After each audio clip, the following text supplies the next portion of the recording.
Mak bapak yang nak naik sangat ni.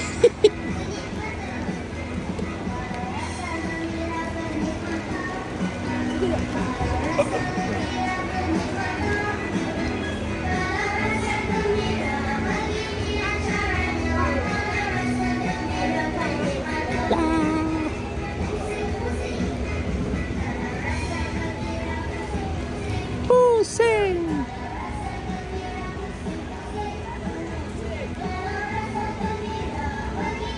Bergira-gira mak bapak yang kat atas, anak kat bawah. Oh, dah ni lah. Tak apa kan.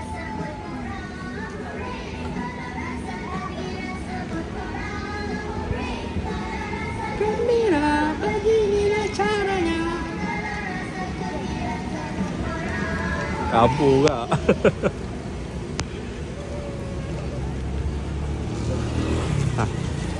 Tak boleh. Masuk kamera aku ni. Baru nampak kat London. Baru nampak kat London. Oh tu. Okey dah ni.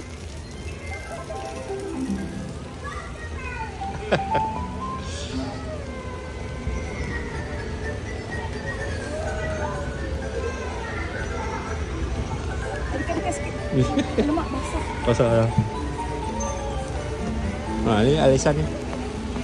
Dalam ni. Oh. Sekejap je. Dalam ni dah tak ada dah. Asal dia tak nak duduk atas tu? Dia takut kan sebenarnya kan, bukan sebab hujan kan? Abang rasa takut.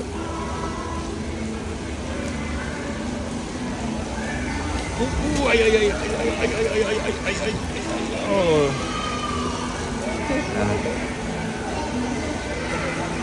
Papa jumpa tak ni? Papa ikut mama pakai ni je.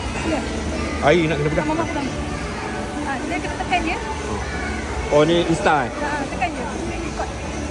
Sekejap. Tak boleh tekan. Okey. Swish.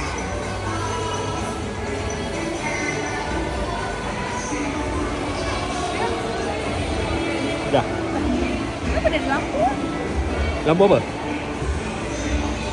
Flash.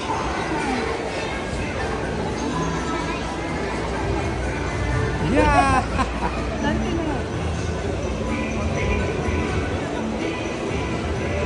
Mak bapak yang beria.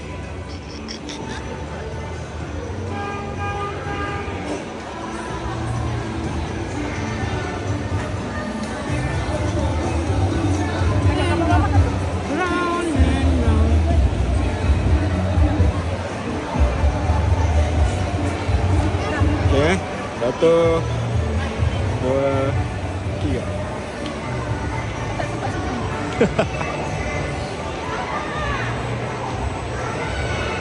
Sekali lagi.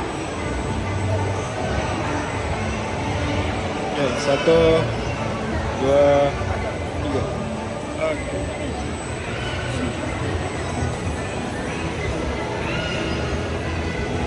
Duduk hotel Brinton ni mesti best ni. Wah.